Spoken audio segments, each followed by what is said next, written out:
wahise ukurikiza ati nsanzwe mbona presenter king ntawe ndi kubona, ntago byari ngombwa ko mbibabwira, ntago nari nabiteganyije muri gahunda zanjye z'akazi, ariko aka kanya naramwirukanye. No kuvuga ngo urabona iyo uguze umuzigo sometime n'abakozi nyine iyo bashimye terms and conditions ugiye gukoreramo muragumana, ariko wowe kubera ko nawe ufite target ushaka gukoreraho na content igenda mu content creator, mfite nanjye ibitekerezo nshaka gushyira kuri YouTube bitandukanye n'ibyo dusanzwe tuzi mu rwego rwo guca amafuta na fanta bikonje. Ko birababaje kubona Raki yankoresheje akongera kansubira ukagira ngo ufata niyo muntu wenyine uba mu Rwanda. So dukeneye rero natwe aka kantu ko kuvuga ngo content creation tugaha agaciro tuvumbure. So mu rwego rw'ubuvumbuzi bwanjye rero n'icyerekezo mfitiye 3D ntabwo uramutipa matching.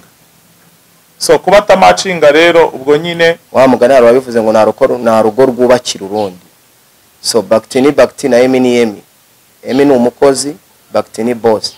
Ni nko abaye ikipe ya APR akabona ikipe ya Rayon Sport, umukinya akava muri APR akajya muri Rayon Sport. Waruvuze ati ubwo Muvunyi yakoraga kuri 3D TV, ndagira nkubwire ko 3D TV ya Muvunyi naho ihuriye na 3D TV ya noneho. Televiziyo ni imari ishobora kugurishwa nkuko wagurisha icyo ari cyo cyose. Ikindi kintu nababwira 3D aka kanya tuvugana ni y'abagabo babiri, umugabo umwe reka mwite X, umugabo umwe ni X, undi mugabo ni Fatakumavuta. So reka mbashimire rero mwese kuba turi kumwe kandi tugiye kugirana ibihe byiza. Nitwa Sengabo, mwebwe muzi abenshi nka Fatakumavuta, ariko nanone abari hano hafi ya mwese muranzi kuri Sengabo. Ni ibintu byiza bishimishije kubera ko nifuje kubana namwe nk'inshuti zanjye, kubera ko abenshi muri mwebwe baranzi ntangira bino bintu. Ndashimira Tike ni mukuru wacu muri kano gakino, akaba na mushiki wacu mu buryo bw'umwuka. Ndashimira Lukman Zeyimana, ni umwe mu bantu bamfashije kuva natangira. Buriya ikintu mutazi, Lucky niwe wanyandikiye proposal ya TV. Kuno bakora proposal y'ikiganiro, kuvuga ngo ikiganiro cyanjye urabona iyo ugiye gusaba akazi kuri televiziyo akenshi bakwaka structure ya content yawe. So nta idea nimwe nari mfite kubera ko ntago ngiye nizitangazamakuru wenda mvuge ngo nari mfite izo theory mu mutwe. Nize comptabilité yaba muri secondaire no muri université.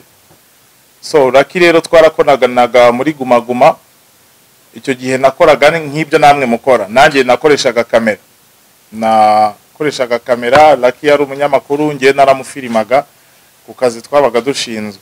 Lucky icyo gihe yakoraga kuri Royal TV, nibwo naje kuba interesse ndambwira kubera bino bintu byo gutangira kugendana n'abahanzi, gukorana n'itangazamakuru. Maze kubona umwuga w'itangazamakuru y'imyidagaduro ari ikintu cyiza nakora bitewe na character yanjye. So ndashaka umfashe rero uburyo nagera kuri iyo ntego. Ndashimira Lucky yaramfashije, yaranyumvishe, yari muri position yo kunyiryaho kuko kuva icyo gihe ari umunyamakuru mukuru nkuko na kano kanya ari umunyamakuru mukuru. Yari afite position nyinshi zo kunyiryaho to, ariko yanteze amatwi, afata time ye, afungura laptop ye, aratypinga kuko ubwo yambajije uko ikiganiro cyanjye kimeze, ndamusobanura mu magambo, we aragenda binkirira ku rupapuro. So urwo rupapuro rero nirwo nateruye ndujyana kuri contact. Ni by'agaciro gakomeye cyane kubera ko kuri contact urwo rupapuro umuntu warwakiriye yitwa Dickson Gakwandi, nawe ndamushimira byatari kano kanya, nawe yageretse itafari rikomeye kuri ngewe. Urwo rupapuro Lucky yanyandikiye rwaramukonvense, yararusomye, asoma structure y'ikiganiro, abona ni sawa cyane, aribwo nahise ntangira akazi muri ubwo buryo. Ubwo rero ndabashimiye, ndi kugerageza kuvuga muri make ya buri muntu. Blaze uyu nguyu we twarakuranye, twariganye muri primaire, turaturanye mu Gitego Rugi Kurundi, ariko ubwo ni iwacu mu rugo. Ubu ngubu turabagabo, buri muntu wese urumva afite ahantu asigaye abarizwa hatandukanye naho twakuriye. Uyu nguyu we Pazo Palo nawe ni umunyamakuru kuva yatangira bino bintu, nawe yaranyegereye cyane, yanyeretse inyota yo kunshakaho ubufasha. Ni ibintu mushimira byatari, kubera ko akenshi nanone usanga tugendana ariko bitewe n'imyumvire yacu ntabasha gusobanura iyo ariyo, ugasanga sometime hari ukuntu umuntu atirekura ngo abe yakugaragariza icyo agukeneyeho.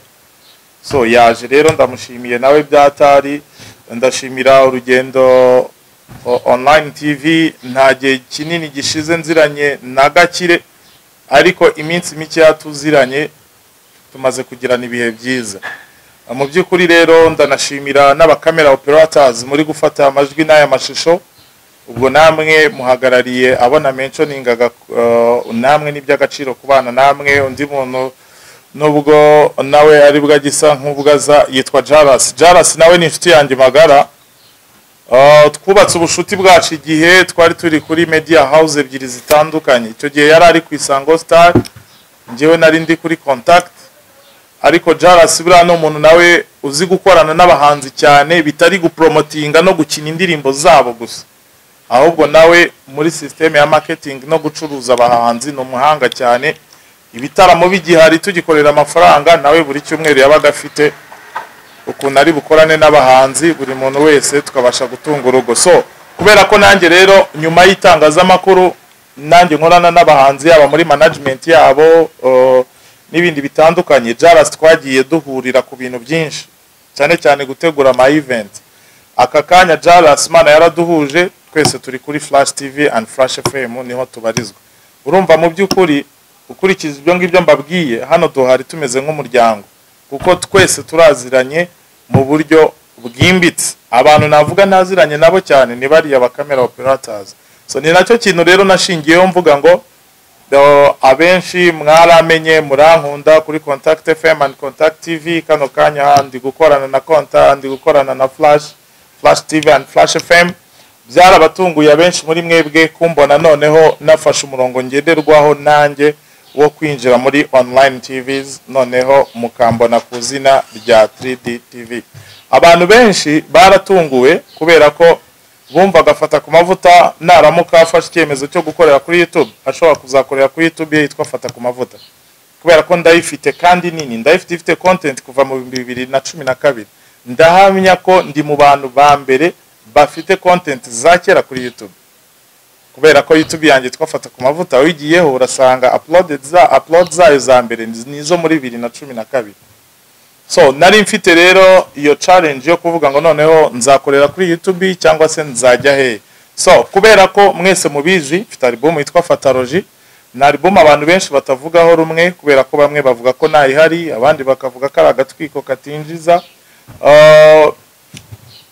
Ariko ukuri nuko album irahari. Bamwe muri mwebwe twagiranye ibihe byiza byo kugenda mbumvisha amasample, sibyo?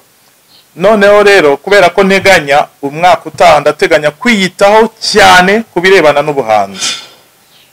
Njyewe mbere yuko mba umunyamakuru nakoze ibintu byinshi, nabisobanuye. Bimwe mu byo nakoze navuzemo production ya video, ariko mbere yuko ninjira muri production ya video back in days nabaye mu artist, nabaye muhanzi, ariko icyo gihe nakoraga musique traditionnelle, muziki gakondo. So kubera ko rero icyo gihe habagaho radio imwe ariho na televiziyo imwe iwabo wa Tike kuri RBA, niyo mpamvu navuze ngo Tike ni mukuru wacu, nawe arabizi. Promotion y'icyo gihe yari ntoya kubera ko abahanzi ni benshi, igitangazamakuru ni kimwe, ntago cyashoboraga guhaza buri muntu wese ukeneye promotion.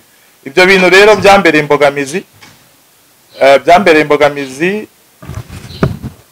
iyo mbogamizi nza kubona ndi gukora umuziki, promotion iri hasi, ikindi ndi kwihiringa, nta mafaranga afatika yankora umuhanzi nifuzaga kugeraho. Niyo mpamvu natangiye guhindura systeme z'ibyo nakora, nkaza kwisanga nkora ibintu bijyanye no gufata amashusho byinshi. Ubwo ngubwo rero naje guhagarika umuziki wanjye, hari hashize imyaka 10. Aka kanya tuvugana mfite indirimbo mfatanyije na Kalfan, ni indirimbo yitwa Muzabishobora. Ni indirimbo ntabwo izaba iyapiyaringa kuri Fatalogy, ahubwo navuga ko ni nka bonus track ya Fatalogy. Ni imwe muri projet navuga ko nasohoye igitaraganya, cyangwa twasohoye igitaraganya na Kalfan, kugira ngo tubanze dukureho icyo gihunga cy'abantu bifuza kubona Fatakumavuta uko aririmba, bifuza kubona Fatakumavuta mu isura ya gihanzi, bafite iyo nyota yo kwase ibyo bintu koko birahari. Niyo mpamvu muzabishobora na Kalifani yasohotse. So ndashimira Kalifani kubera ko Kalifani nawe ibintu byanjye ari ukuntu bigenda byiconnecta n'ibintu bya kera. Kalifani nawe irandirimbo twamiranyije kuyikora mu myaka 5 ishize, nabwo twari turi muri gumaguma. Cyo gihe bakingaga Bulldog, njewe nanjye nakoraga iby'amashusho, ariko twese twagendanaga n'abahanzi, hoteli babagaho natwe niyo twabagaho. Ibyo ngibyo rero byamaye connection mu bahanzi, hariho nahera kuri Kalifani kuko mu byumba twaraganiraga. Icyo gihe twaje kuganira ibintu by'umuziki, atungurwa nanjye nuko ndi umuhanzi, ambwira ko akiri kwihiringa nawe kubera gufasha Bulldog, ariko Imana nimukundira akava inyuma ya Bulldog akajya imbere nka Kalifani, igihe nikigera tuzakora. So yaje kubikora, ndamushimira bubwe kuba yarikoze nka Kalifani, ndamushimira bwa kabiri noneho kuba yarazirikanye icyo kintu tukagishyira mu bikorwa. So ngarutse noneho ku kintu gikomeye cya kuvugaho ni kirebana n'akazi kanjye ko gukorera online, ni 3D TV. 3D TV ndiye mpamvu nabwira ngo abantu benshi bari bazi ko nzazira kuri Fatakumavuta, ariko Fatakumavuta mfite plan yo kwishyiraho umuziki gusa, kurekera izo content nashyizeho mu gihe cyashize mu rwego rwo gukipinga CV yanjye, ariko mu minsi igiye kuza kugeza igihe ntaziye iyo ndashaka kuyikoresha kubirebana na muzike yanjye. Fataroje nzaya uploadinga kuri Fatakumavuta nyuma yo ariko ndashaka kubanza kuyisohorera kuri Spotify, then nkagenda nsohora video imwe buri kwezi. Ni plan izagenda igahura no kwa 12 ku mwaka wa 2022, ukwa 12 aribwo mfite launch ikomeye cyane yo kuronshinga album yanjye n'abahanzi twayikoranye 12. Ubwo ngubwo for more details kuri yo launch yo biri muri upcoming days kuko urumva ni projet nini. Hanyuma rero 3D TV yo ni televiziyo ngomba kwapiaringaho nk'umuyobozi wayo, nka CEO wayo, ariko nanone nko mu presenter wayo, cyane cyane kubirebana n'ubusesenguzi, kuko ibino bintu dukora twese murabizi turaba content creator. Content yanjye narayirebye, abantu bamaze bamwe kuyiyumvamo, abandi barakishakisha, abandi barabipinga. Ni nangira gusesengura, ariko ejo ukabona natumiye tike twicaranye turimo turaganira, ari ngiye uri kumubaza, hari ukuntu bizabangamirana. Ndavuga reka mese kamwe njewe n'ubusesenguzi gusa, ariko kubera ko televiziyo ari ikintu kinini nkeneye n'abandi banyamakuru. So abo banyamakuru rero bandi nkuko mubibona ni bano babiri bicaye, uyu mukobwa wicaye iburyo bwanjye n'uyu nguyu wicaye ibumoso bwanjye. Nifuje kubabereka kubera ko nifuza gukora ibintu biri professionnel. Icyo ngambiriye kuri iyi nama, ngambiriye networking, gufungura amarembo ya 3D kuri mwebwe, kubera ko sometime hari igihe abantu baguhamagara ashaka interview rimwe kabiri gatatu kamuhakanira akababara kubera ko atazi system ukoreramo. Urumva nkanjye amakuru mfite kuri street, bamwe baravuga ngo Fatakumavuta twaramuremye turamufasha, none dusigaye tumuhamagara akatwima interview yarabyimbye. Icyo ni kimwe, sibyo? Abandi bakavuga ngo Fatakumavuta agurisha ibiganiro bye, iyo umushaka guca amafaranga menshi. So ibyo bintu rero byansize isura mbi ku kazi kanjye, niyo mpamvu nashakaga kubikiriyaringa. So ubu ngubu mbarizwa kuri 3D nk'umupresenter kandi nk'umuyobozi wayo CEO, ariko nanone amarembo arafunguye ku muntu wese wakwifuza ko tugira na partnership. Niyo mpamvu nabatumiye. Akenshi usanga twese duhigira muri ibi bintu by'imyidagaduro, ariko networking yacu na communication yacu iri hasi. So ntabwo nifuza ko tuba nka ya system tuvuga mu bahanzi byo kuvuga ngo abahanzi nyarwanda ntabwo bakundana. So ndifuza ko twebwe dukora bino bintu cyane cyane online TVs twakundana, tugafungurana amarembo, tugafashanya. So icyo ni kimwe rero. Impamvu rero nahisemo kubereka bano banyamakuru, uyu mugenzi wanjye araza kubibwira, ariko wenda mu magambo make yitwa Eminyawe. Eminyawe ni umunyamakuru nawe ufite 7 nziza kubirebana na televiziyo ziri online. Yamaze gukavaringa ibiganiro byinshi mu minsi ishize yakoraga kuri Big Town TV. So ibi bintu nabikoze mu rwego rwo guca amagambo avuga ngo Fatakumavuta atangiye kwiba abakozi, atangiye gushyira abantu ku ruhande akabashyiramo filozofi ze, ugashiduka yagutwaye umuntu, sibyo? Bibe official ngo uyu minyawe akoranye na bact igihe kinini cyane, ariko bibaye ngombwa ko dukomezanya nkuko nanjye natangire kuri contact akakanya ngo ndi gukomezanya na Flash TV. So uyu nguyu we yitwa Adeli ni umwana w'umukobwa ufite passion kutangaza makuru.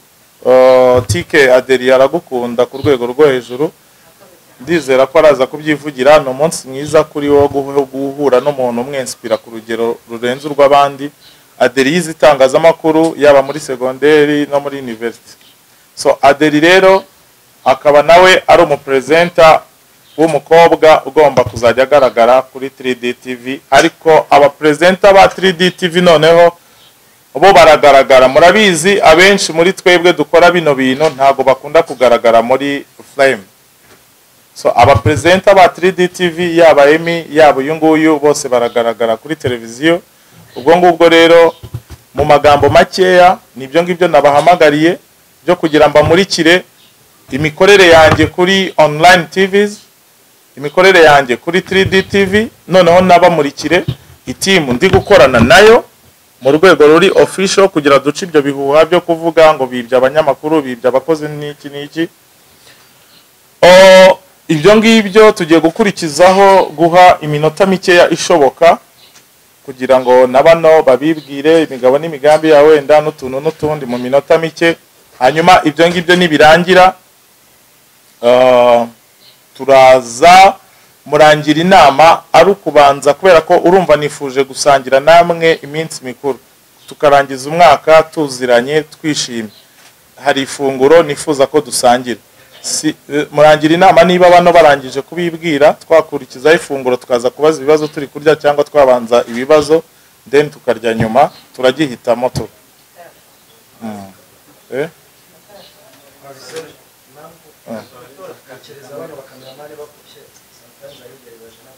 No gusubira muri mu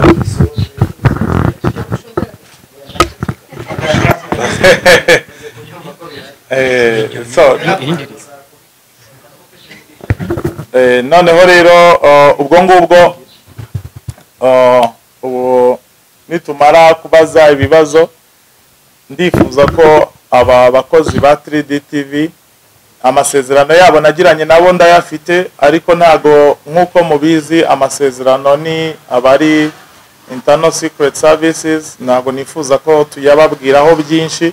Icyo nifuje no kubikora biri professionnel bagasinyira imbere yanyu, ubundi noneho tugafatanyiriza hamwe no kwiragiza Imana mu rugendo rushyashya ruba joininga. Abenshi muri mwebwe mwadutanze kuri YouTube, dukeneye ko muduha support nkuko natwe imiryango ifunguye kubirebana na partnership. So mereye iburyo bwanjye rero nkuko umuco wacu bivuga, reka duhe ikaze umukobwa yitwa Mahombi Adeli.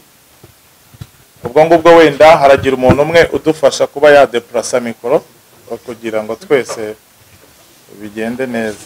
Murakoze. Amazina yanjye ni Mahombi Adeli nkuko yari amaze kubivuga. Nishimiye by'umwihariko cyane gukorana na 3D TV. N'izitangazamakuru ntago nari nsanzwe nkora mu bintu byerekeranye na online TVs cyane, ariko ndifuza gufatanya nabo nsanzemo tugakorana neza cyane, tugateza imbere industry, tugateza imbere TV zo mu Rwanda. Ndizera ko na skills mfite cyangwa se nzanye zizambera impamba, ndetse nkomeza n'urugendo rwo kwigira ku bandi. Impamvu nifuje gukorana na 3D TV, nahuye na Fatakumavuta ambwira igitekerezo ndagishima, numva twakorana. Na graduate muri multimedia muri no mwaka. Nizera yuko skills mfite zizamfasha kubikora neza kandi nkabikora kinyamwuga, nkomeza no kwigira kubona sanzemo tugafatanya tugakorana neza. Icyo navuga rero ni ukubashimira kuba mwitabiriye mukaba mwaje kubana natwe, kandi mbizeza yuko 3D TV igihe muzayikenera tuzaba duhari, natwe igihe tuzabakenera muzabe muhari ku bwacu. Murakoze cyane. Nitwa Blaise Mizero. nkora Iris TV. Kibazo cyanjye cya mbere kirakubaza kuki ari we bahisemo hari abandi benshi? Urakoze cyane. Impamvu ari njye yahisemo nuko ari njye twabashije guhura, anekereza ko yaza ko yarahuye n'abandi wenda cyangwa se akagira skills runaka babonaho cyangwa se ubushobozi runaka babonaho yari kubahitamo nabo. Impamvu rero twarahuye, ambwira igitekerezo cye ndagishima. Birashoboka ko hari n'abandi wenda bashobora kuba barahuye ariko igitekerezo ntibakishimire cyangwa se izindi mpamvu zigiye zitandukanye. Igitekerezo rero naragishimye, kandi mbona ko skills zanjye nshobora kuzibyaza umusaruro twakorana kandi tugakora ibintu byiza.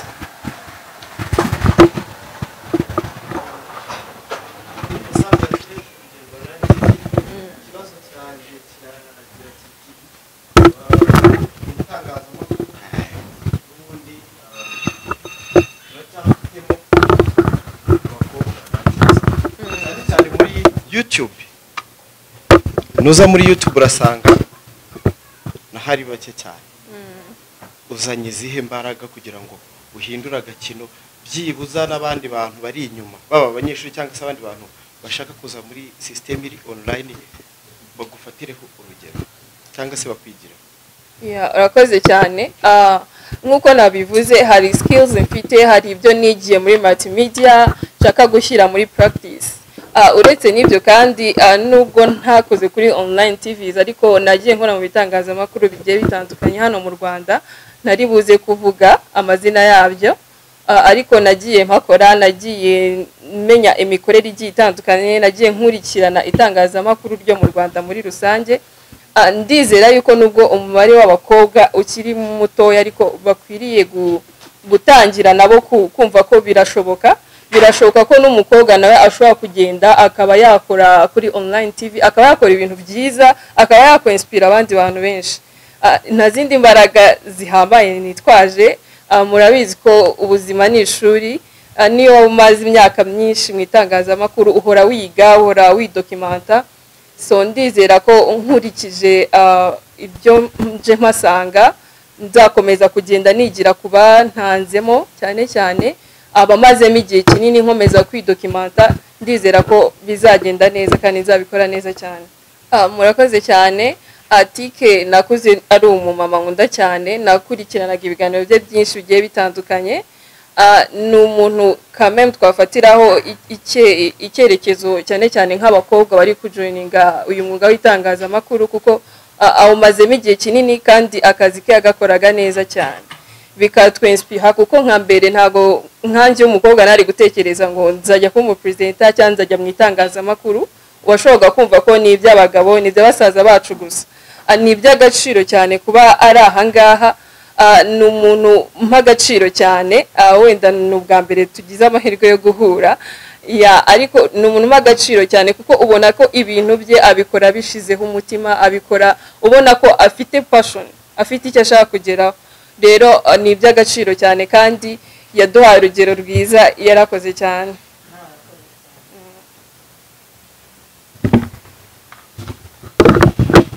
Murakoze. Nitwa Nabi mwera 10 to 10 TV. Nshaka kukubaza, hari isura yo kutumva ibyo Fatakumavuta kuri bamwe akora, ntabwo biguteye ko bizabangamira imbaraga uzanye n'umuhate n'ubwiza bwawe ndetse n'ishyaka ufite?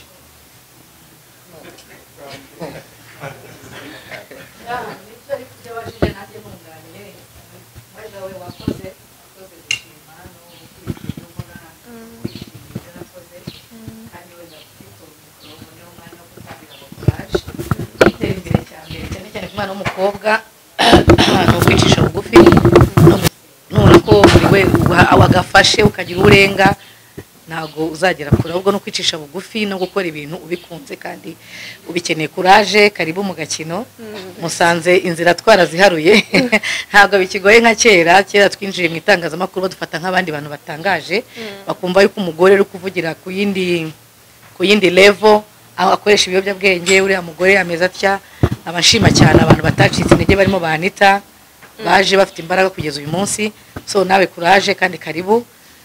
Nunze mu kibazo cyuri ibisubirize rimwe, uwo munyamatiku uzamushobora? murakoze cyane. Fatakumavuta afite akazi ke, afite ibikorwa bye yagezeho, n'uwamuvuga avuga ahereye ku bikorwa yakoze. So niba bahera ku bikorwa bye yakoze, ntekereza ko uzajya kumvuga nge azahera ku bikorwa byanjye. Ntabwo ibikorwa bye byansha intege, kuko nkuko nabivuze hari abandi benshi batubanjirije kandi baduhaye urugero rwiza. Rero ntago ibyo wakora byose buri wese abikirasa uko abishaka, cyangwa se bitewe na level ye y'imyumvire. So icyo ngiye numva nzakora no gukora ibyo nshinzwe neza kandi nkabikora uko bikwiye. Rero ntago ntekereza ko hari ikintu na kimwe kizabangamira ikindi. Ari mu kazi ke, nanjye nzaba ndi mu kanjye. Nta kintu na kimwe kizabangamira ikindi. Murakoze. Murakoze. Reka noneho twongere dukore bwa Padiri garuka mwanya wawe, twakire Nyawe atubwire imigabo n'imigambi iyo kuri Big Town, cyane ko nabonye hari amarticle yatangiye gusohoka ngo Fatakumavuta ngasenye Big Town ngo yibye umukozi. So reka nawe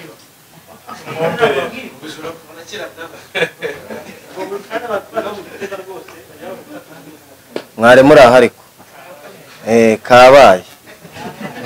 kabaye kabisa. Yes, amazina yanjye nitwa Rukundo Emmanuel, niyo mazina niswe n'ababyeyi, ariko muri showbiz nkoresha amazina ya Nyawe. Ndi umunyamakuru, ni ibintu mazemo igihe kinini. Mbere yuko hari icyo wenda ndi buvuge, ngenda atangira nshimira ku muntu wari we wese wagiye afasha mu rugendo rwanjye kuba nicaye hano imbere y'izi mikoro zose zingana gutya. Ntabwo ari ibintu natekerezaga mu bwenge bwanjye. So ku bantu benshi mwagiye mubona story yanjye cyangwa se n'ubuzima nagiye nyuramo, sinenze ko rero uyu munsi nakagombye kuba nicaye imbere ya kamera zingana gutya. Mbere na mbere ndashimira umuyobozi w'ikinyamakuru cya Yawe TV aho nahereye, aho natangiriye. Ndamushimira cyane cyane cyane bimvuye ku mutima. Burya utazi yavana nubwo amenye yajya, niyo mpamvu rero ntangira mushimira. Ndashimira Papi Ndahiro Valence wo kuri BTN, nawe yaramfashije kuko naciye ku binyamakuru bigiye bitandukanye, ku Bicu TV nca kuri Kasuku naho narahaciye. Abo bose bagiye bamfasha, bose ndabashimira. By'umwihariko ndashimira na Bact, nawe yaramfashije cyane. Ariko abantu nshimira, ndashimira Yago, nubwo wenda atari hano, wenda nari no kubimushimira, ariko ndamushimira cyane. Yagiye amfasha. Ndashimira Lucky, ndashimira Tike, ndashimira Agasaro, ndashimira buri muntu wese uri hano, ndashimira Jado. Buri kinyamakuru cyose kiri hano, mwese ndabashimiye kandi mbikuye ku mutima, mbifuriza n'umwaka mushya muhira wa 2022. Nje kuri 3D TV, iyi game nyimazemo iminsi, narakoze kugira ngo ibi byose mbe nicaye hano. Ariko nkuko Tike yabivuze, burya iyo udasenga ibintu byose birapfa. Iyo udasenga ngo ibintu byawe bishyira mu maboko y'Imana, ibintu byose birapfa. Urugendo rwanjye narutangiye 2017 irimo irangira, ntangirira kuri Yawe TV, nabibabwiye, birakomeza, shyiramo umuhate, mbona abajyanama beza bangira inama, so mbona ibintu bigiye bikunda. YouTube cyangwa se abantu bose bakorera kuri YouTube nyemba fata nk'umuryango wanjye, kuko bose niho dukura ibidutunga mu buzima bwacu bwa buri munsi. Ntago najya hariya ngo ntera amabuye ku muntu wese nagiye nca mu maboko yiwe. Wari wese ndamushimira kandi ku ruhare rwe. Nakira mugenzi wanjye mushyashye, n'ubu ngubu mba mubonye, ndabona Imana irandemeye, tugiye gukorana n'umuntu irandemeye, ariko hatagira umuntu uri buze kubyumva nabi. Karibu kabisa, tuzakorana. Ngiye namaze guhitamo nicyo kibazo. Oya mwinshuka, namaze guhitamo, atabyumva hari akaza kubyumva nabi, ariko ngiye namaze guhitamo munabyumve gutyo. Rero ndamushimiye, karibu, nanjye niteguye kugufasha. Kandi ndashimira nafata kuba barampisemo kuvuga ngo bamakazi, ni ibintu by'igiciro kinini cyane. Uyu munsi nanjye kuzana inda nk'iza baraki bafite n'abandi hagiye gushya. So sinzi rero kuri 3D TV ndahaje ku muntu wari wese twakoranye cyangwa se ku muntu wari wese narinde kuri Big Town TV twakoranye cyangwa n'ahantu hose nagiye mera. So ngenda cyari open ndahari gufatanya nawe, ndahari ku bantu mufite rero ibintu by'amashyari n'ibiki ngiye murabizi. Umuntu wese uje wari wese turakorana, ngiye nkufata ukuri. Iyo uje uri igisambo kuri ngiye nyine nkufata nk'igisambo tukagendana muri ubwo busambo bwawe. Iyo uje uri indyarya naye nyine tu nuko biba bimeze, ariko icyangombwa nuko tugomba kubaho kandi tukabana neza. Ibi bintu turimo tuzapfa tubisige, niyo mpamvu rero tugomba kubana mu mahoro. By'umwihariko ndashimira umuryango wose wa Big Town TV. So ndawushimira, nagiye numva ibintu byinshi ngo Emi ngo byagenze gutya. Iyo umuntu agize so nibyo ngiye gusobanura. Iyo umuntu agize imyaka hafi 27 cyangwa 30 aba ari umuntu ushobora kuba yakwifatira icyemezo cyangwa umwanzuro. Wa mugani hari wabivuze ngo nta rugo rwubakira urundi. So bact na Emi ni Emi. Emi ni umukozi, bact ni boss. Ni nko kwaba ikipe ya APR akabaho n'ikipe ya Rayon Sport, umukinnyi akava muri APR akajya muri Rayon Sport. Yeah. Akabaho na Kiyovu akaba AS Kigali. So nimba umukinnyi avuye muri APR akajya muri Kiyovu Sport, nuko ari byabuze muri APR agomba kujya gushaka muri Kiyovu Sport, kandi APR ari ikipe ifite izina. Iki kintu mbisobanure, nukundana umukobwa akakwanga kuko nta kintu ufite akajya ku mukobwa ufite kumujama ufite amafaranga. Nese uwo mukobwa uzamuveba ngo uriya musore ngakwibye umukobwa, ni wowe uzaba wizize ku myitwarire yawe cyangwa ku bushobozi udafite. So icyo kintu rero gisobanuke. Emi ni Emi, bact ni bact. So rero niyo mpamvu nanjye nafashe icyemezo cyo kuza kuri 3D TV, kuko imirongo ngenderwaho cyangwa se ibyo nifuza gukora buri muntu wese iyo utabibonye aho wari uri ujyaho bagomba kubiguha. So bact ni umwana mwiza, bayida ndamushimira, atagira umuntu uvuga ngo Emi na bact bafitanye ikibazo. So aka kantu wenda reka nkavuge sikari ngombwa, reka nka clearing kugira ngo n'umuntu uri mujye kwandika amatitire nimuvuge ngo Emi ngo yavuze ngo bact ngo byagenze gutya. Oya, bact yari boss wanjye, nejo bundi ashobora kongera kuba boss wanjye. Ni nkuko nje kwafata ni boss wanjye, ni nkuko ejo tijara ashobora kuvuga ngo Emi ariko ndagushaka kandi nkagenda kandi nkagenda sibyo, nta kibazo gihari, nta n'ikibazo nigeze ngirana na bact. Naricaye ndamuganiriza ndamubwira ati bimeze gutya na gutya, nabonye approach shyashya kandi ngomba kuyikora. Ibi bintu uragomba kubishyira urabyuzuza, ibyo uyama nawe urabima. Aravuga ngo ntago mbifitiye ubushobozi bwo kubiguha. So ndamusaba ko ngomba kugenda. So ikindi hari ikintu aba boss bajya birengagiza. Nshimiye Fatakuba avuze ngo nje gusinya contract imbere yanyu kugira ngo nejo bundi ningirana n'ikibazo nafata namwe murahari, byibura nzabake n'aya ma video mfite icyo nifashisha. So narindi kuri Big Town TV mwitangazamakuru twerekanye ko ni ku kinyamakuru cya Big Town TV nasinye contract, ariko narindi kuri Big Town TV ntarabona contract yanjye mu gihe cyose narimaze. Anytime bivuga ko iyo nza kuvuga ngo nakoze ikosa nkirukanwa nta cyari kuzandengera. So ariko boss wanjye afite we ibigomba kumurengera kuko ndi umukozi wasinye contract. So ibi bintu mu byumve biteye n'agahinda, ntacyo ntakoze. Hari igihe abantu tugendana mukavuga ngo kanaka ninda yavuye kuri televiziyo agiye kwindi, nuko icyo yagiyeho hari icyo yabuze. Ntago aka kantu mukumve neza. Nari umukozi wa Big Town TV kandi njya kugenda suko ntasabye, narabisabye umukoresha wanjye ndamubwira nabonye ibi nibi urabifite urabyuzuza. Mwereka imishinga nagiye nkora kuri Big Town TV. Abenshi nagiye kuri Big Town TV nimujya gukora checking kuri kubyagiye kuri Big Town TV. Mu mezi ane nahamaze video zigeze muri 20 za mbere ziri kuri Big Town TV zifite viewers nyinshi nizanjye. So bivuze yuko uwo muntu ntacyo nakoze kugira ngo nyikore. so ariko nk'umuntu kugira ngo nirengere nanjye ku giti cyanjye nagombaga gufata umwanzuro nk'umuntu w'umugabo. So rero bitavuze ngo ndamushimira cyane cyane byimazeyo. Nje kuri 3D TV nta bindi bintu bya danje nzanye, icyo nje nuko nugukorana namwe mwese n'umunyarwanda wese uri hanze. Style yanjye nazanye abenshi narayikoze, mbona abantu batangiye kubizana ibintu babigira ibindi bintu. Nazanye style, noneho si style ngiye kuzana ibindi bintu bibavuna amatako bibakoma, ariko nibyo. Ndashimira Tija, ngende n'umufana wawe ukiza nabikubwiye. Lucky ndi umufana wawe, uri n'umuvandimwe, ni byinshi tugiye duhuriraho. Ni benshi Jado yangiriye inama, Max kuri ndavuga Pizo nawe yangiriye inama. Ndabashimira mwese, mwarakoze.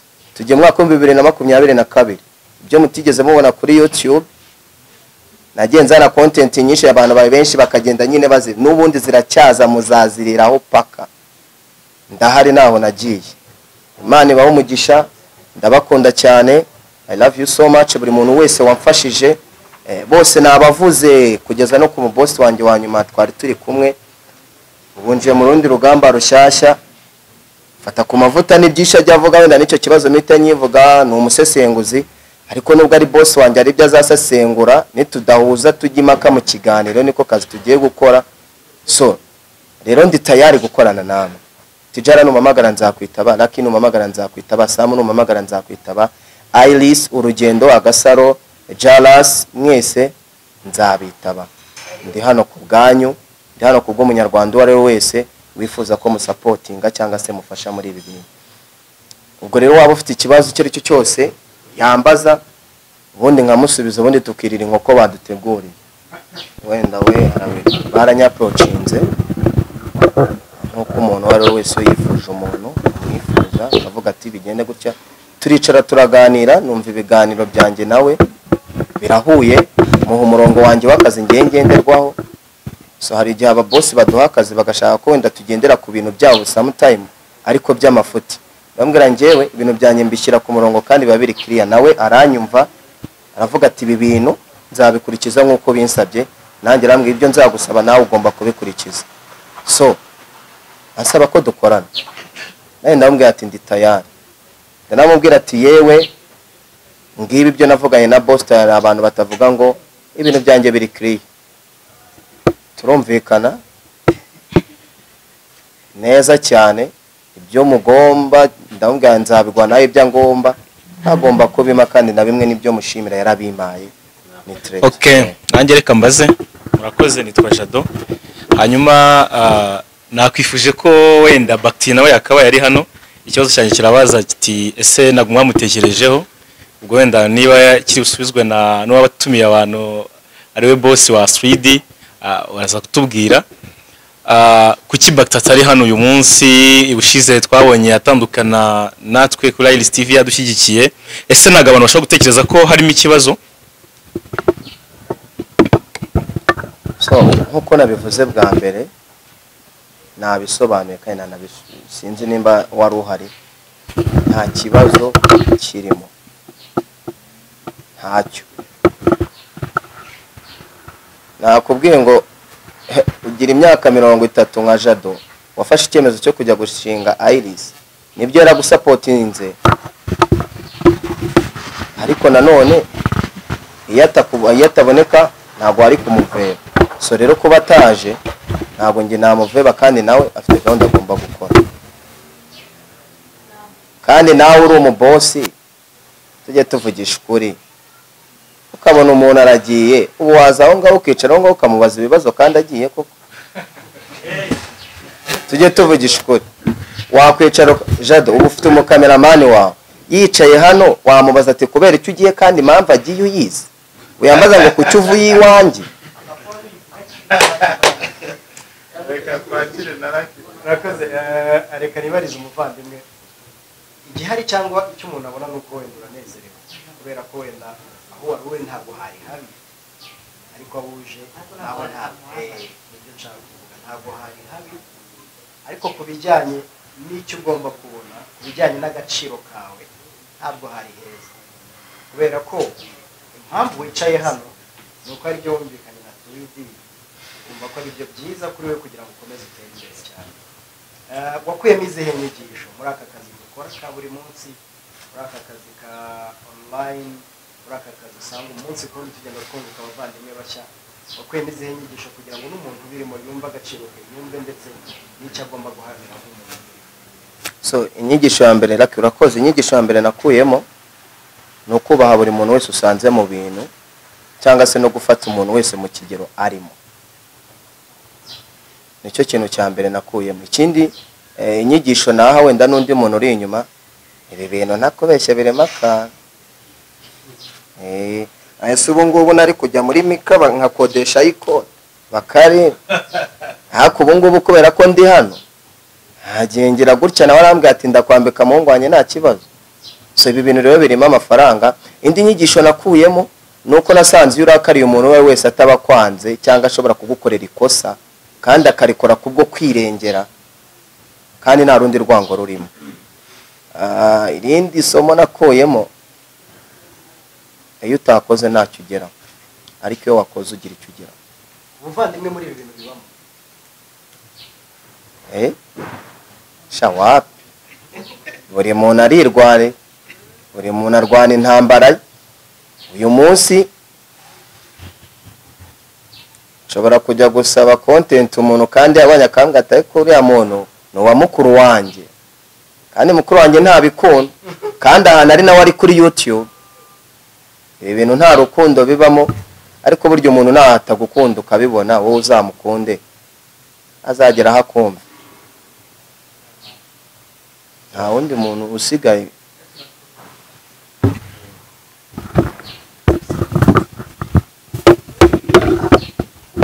hari ahantu ugeze kuvuga ko we na boss mutumvikana muzajya impaka. Ubwo ntago uzanye kamera yo guhangana n'umukozi, etike y'akazi na shobuja pardon, etike y'akazi ukazayitakaza bikazatuma ugira isura mbi. Abanyamakuru sometimes hari igihe batuvuga ibintu abantu bavuga ibintu tukabyumva nabi. Guhangana n'ikintu ubuse navuga ko wapfuye ijisho kandi mbona uri muzima nzabimwemera. Nshaka nyine ko ukirenga icyo kintu akantu nyine sinzi nimba igisubizo ngo wacyumva. Ntabwo nje guhangana na boss wanjye mu rundi rwego. Tuje gukora, tuje guhangana, ni fight kugira ngo umunyarwanda nimba amubwiye ngo wowe wapfuye ijisho 10 to 10 yapfuye ijisho cyangwa nta musabu n'umwe ufite kandi ngiye mbona mubafite, ngiyewe muhakanye mubwire ngo uriya muntu afite ijisho kandi nabibona, kugira ngo n'umuntu najya kumva ikintu acyumve mu buryo buri bwo. Sibyo icyo kintu uri kucyumva? Sinzi nimba wacyumvise. Cyumvikanye. Ubwo rero yenda bashimiye ku ruhare rwanjye mwese kabisa, mbikuye ku mutima.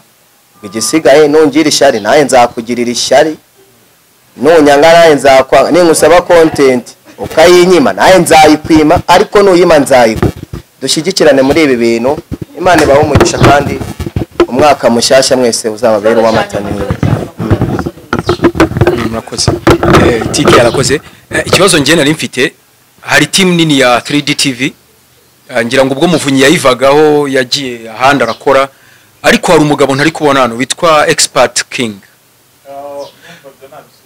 Niwe ubisubize. Right, reka nkirangize wenda na Emi ajya mu byicaro bye. Aho Emi ntago wenda nawe aragira icyo abivugaho. Ntago Emi aje kwirukanisha King mu kazi, kuko team yose nayibonye hano ariko sindi kubona King. Aho bwa buvandimwe ni Lucky yabazaga ntibugiye kuburizwamo burundu. Murakoze. So ninjye ubajije icyo kibazo ko ngiye kwirukanisha umuntu. So reka ngiye nyihereho kandi ndakivuga uko ndi bukivuge uwo ari wese nacyumve nabi.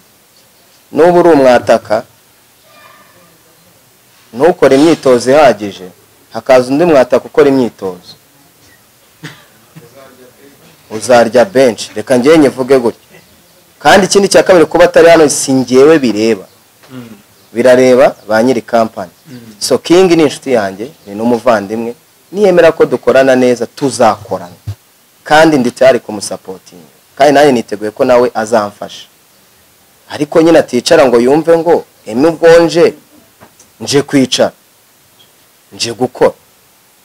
kandi nakora azahembwa ibye nanjye mpembwa ibyanjye. So rero buri muntu arivukira, king ni king na emi ni emi. Ubwo nimba yumva ko agomba kwicara nyine azicara bece kandi azahirya igihe kinini da.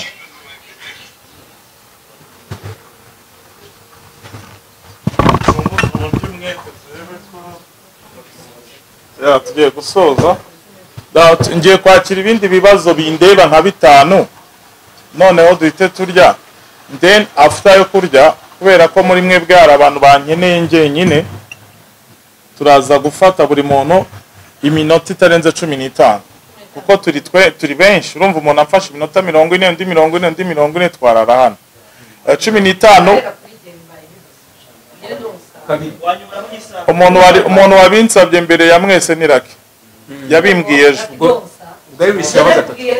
Ubwo wowe nta kibazo, kubera ko red is fast. So umva rero ukuntu ibintu bimeze. Ngiye kwakira ibibazo bitanu, ikino ngiye gusubiza cyuriya kitarimo.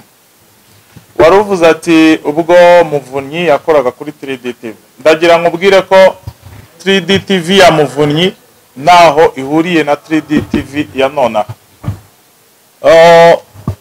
Televiziyo ni imari ishobora kugurishwa nk'uko wagurisha icyo ari cyo cyose. Nk'uko nabibabwiye, nanze guhuza kariyeri yanjye y'ubuhanzi na kariyeri y'itangazamakuru. Mu rwego rwo kubitandukanya, fata icyemezo yuko YouTube channel yanjye yitiranwa nanjye Fatakumavuta. Hagati aho ubundi ngiye nakoze Fatakumavuta ari platform zanjye, yari na website, abakuru murabizi, ngiye nitwaga Boskizo. Ariko Imana yaje kumumugisha, Fatakumavuta rirakura rirenga ibintu byose. So ubwo ngubwo rero nta kindi nanjye nese mba Fatakumavuta. Ariko mbere nitwaga Boskizo. So ubwo ngubwo rero Fatakumavuta niyo gushyiraho umuziki. Rero habayeho kwicara nka medita nkavuga ngo noneho se ko ngiye gutangira ibiganiro bya YouTube, ndahera kuri YouTube ya 0, ibi biceri nzabigeraho ryari koko mwabantu. Sibyo? So YouTube rero ziragurishwa, mwese murabizi. Abo wambwiraga iyo team bari bafite umuzigo, kandi umuzigo umeze fresh, uri verified, no muzigo mukuru, no muzigo wujuje ibisabwa byose, mwese muzimukorera kuri YouTube. So twaguze rero umuzigo. Ikindi kintu nababwira, 3D aka kanya tuvugana ni y'abagabo babiri. Umugabo umwe reka mwite X. Umugabo umwe ni X, undi mugabo ni Fatakumavuta. Kuko impamvu ari X, no umuntu ukora ibintu bitandukanye n'itangazamakuru kure, gusa n'umushoramari muri field zitandukanye. Nari nkeneye gutangira ibi bintu kuri level nk'iyo muriho. Ntabwo nari nkeneye kuza nk'umwana ukivuka. Niyo mpamvu nifashishije undi muntu, duteranya amafaranga, tugura umuzigo ufatika, dushoramo amafaranga yo kuba twagura abanyamakuru nk'abo muri kubona. Uwo muntu rero ni X, ngewe nanjye ndifata ku mavuta, ni ngewe urebana n'akazi kose ka 3D as CEO. Wahise ukurikiza ati nsanzwe mbona presenter king, ntawe ndi kubona, ntago byari ngombwa ko mbibabwira, ntago nari nabiteganyije muri gahunda zanjye z'akazi, ariko aka kanya naramwirukanye. No kuvuga ngo urabona iyo uguze umuzigo sometime n'abakozi nyine iyo bashimye terms and conditions ugiye gukoreramo muragumana, ariko wowe kubera ko nawe ufite target ushaka gukoreraho na content, igenda mu content creator, mfite nanjye ibitekerezo nshaka gushyira kuri YouTube bitandukanye n'ibyo dusanzwe tuzi, mu rwego rwo guca amavuta na fanta bikonje. Ko birababaje kubona Raki yankoresheje akongera kansubira ukagira ngo fata niyo muntu wenyine uba mu Rwanda. So dukeneye rero natwe aka kantu ko kuvuga ngo content creation tugaha agaciro tuvumbure. So mu rwego rw'ubuvumbuzi bwanjye rero n'icyerekezo mfitiye 3D, ntabwo uramutipa matching. So kubata matching rero ubwo nyine twararangizanyije. Ndamushimira ku muhate n'umurava ku biganiro twakoranye, nari maze iminsi muhariwe unkoresha ubusesenguzi mu rwego nawe rwo gukomeza gukuza izina rye, ariko terms and conditions ndiho kano kanya ndimo ndakoreramo ntabwo azifitinga. Kuba atazifitinga rero imiryango yari ifunguye, yakomereje ubuzima handi soon as possible. Mwebwe namwe mufite ama YouTube, King no umuntu uri passionné nawe kwitangazamakuru, namwe nimwumva ari ngombwa mwamuhamagara anytime mukamuha akazi, cyangwa se anytime nawe dushobora kujya kubona tukabona akoze King TV on sait jamais. So icyo ngicyo kiri clear rero. Niba hari ibindi bibazo byandi bitanu twahita twanshena. Fata bimwe mu bintu numvise nuko nyine mutakiri kumwe, Imana nyine mukomeze mufashe mu byagiye gukora. Ahubwo nahita nkwibariza umunsi nyine 3D TV iza bushyashya ubwo hasokagamo bamuvunyi King tuganira mu ijwi rituje yambwiye ko afite shares muri 3D TV cyashya. Ako naga twiko katinjiza. Bivuga ko King yitwikiraga ariko nta kintu yarafite. Yararwabya adversaire. Urakoze cyane. Cyangwa mwaraziguze. Reka. King yari umukozi. Nta kindi yitwapfanaga buretse kuba yari umukozi. So umukozi rero araza akagenda agakomereza handi ubuzima. Izo ni systeme z'akazi nta birenze biri.